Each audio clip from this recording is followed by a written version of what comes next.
ನಿಮ್ಮ ಮನೆಗೆ ಏನಾದ್ರೂ ಒನ್ ಟೈಮ್ ಪವರ್ ಕೊಟ್ಟು ಕರೆಂಟ್ ಬಿಲ್ಲೇ ತುಂಬದೇನೆ ಲೈಫ್ ಲಾಂಗ್ ಯೂಸ್ ಮಾಡ್ಕೊಂಡಿರಿ ಅಂದರೆ ಹೇಗಿರುತ್ತೆ? ಹಾಗೆಯೇ electric scooter, electric car one time charge ಮಾಡಿ ಲೈಫ್ ಲಾಂಗ್ ಓಡಿಸ್ತಾನೆ ಇರ್ಬೋದು ಅಂದರೆ ಹೇಗಿರುತ್ತೆ?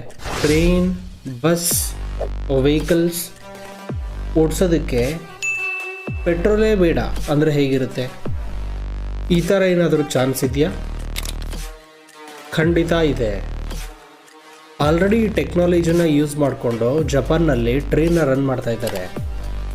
ಅಮೇರಿಕಾನಲ್ಲೂ ಕೂಡ ಬಿಫೋರ್ 2027 ಈ ಒಂದು ಟೆಕ್ನಾಲಜಿನ ಯೂಸ್ ಮಾಡಿಕೊಂಡು ಟ್ರೈನ್ನ ಓಡಿಸ್ತಾರಂತೆ. ಇಂಡಿಯಾದಲ್ಲೂ ಈ ಟೆಕ್ನಾಲಜಿನ ತರಕ್ಕೆ ಸಾಧ್ಯ ಇದೆಯಾ? ಖಂಡಿತ ಇದೆ. ಈ ಥರ ಎಲ್ಲ ಆಗಬೇಕು ಅಂದರೆ ಒಂದೇ ಒಂದು ಸಬ್ಸ್ಟೆನ್ಸ್ ಬೇಕು, ಅದೇ ಸೂಪರ್ ಕಂಡಕ್ಟಿಂಗ್ ಸಬ್ಸ್ಟೆನ್ಸ್. ಈ ಸೂಪರ್ ಕಂಡಕ್ಟಿಂಗ್ ಸಬ್ಸ್ಟೆನ್ಸು ಜಪಾನ್ನಲ್ಲೂ ಇದೆ, ಅಮೇರಿಕಾದಲ್ಲೂ ಇದೆ, ಇಂಡಿಯಾದಲ್ಲೂ ಇದೆ. ಇದು ವರ್ಕ್ ಆಗಬೇಕು ಅಂತಂದರೆ ಟೆಂಪ್ರೇಚರ್ನ ತುಂಬ ಕಡಿಮೆ ಇಡಬೇಕು.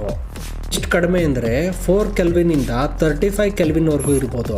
ಇದು ತುಂಬ ಕಡಿಮೆ ಟೆಂಪ್ರೇಚರು. ಈ ಸೂಪರ್ ಕಂಡಕ್ಟಿಂಗ್ ಸಬ್ಸ್ಟೆನ್ಸ್ ಏನಾದರೂ ರೂಮ್ ಟೆಂಪ್ರೇಚರಲ್ಲಿ ವರ್ಕ್ ಆಗೋ ಥರ ಆಗಿಬಿಟ್ರೆ ನಮ್ಮೆಲ್ಲರದು ಲೈಫ್ ಸ್ಟೈಲೇ ಚೇಂಜ್ ಆಗೋಗುತ್ತೆ.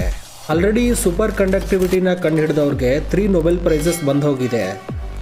ಈ ಸೂಪರ್ ಕಂಡಕ್ಟರ್ನ ರೂಮ್ ಟೆಂಪರೇಚರ್ನಲ್ಲಿ ಏನಾದರೂ ಕಂಡುಹಿಡಿದ್ರೆ ಬಿಗ್ ರೆವಲ್ಯೂಷನ್ ಆಗೋದ್ರಲ್ಲಿ ಏನೂ ಡೌಟ್ ಇಲ್ಲ.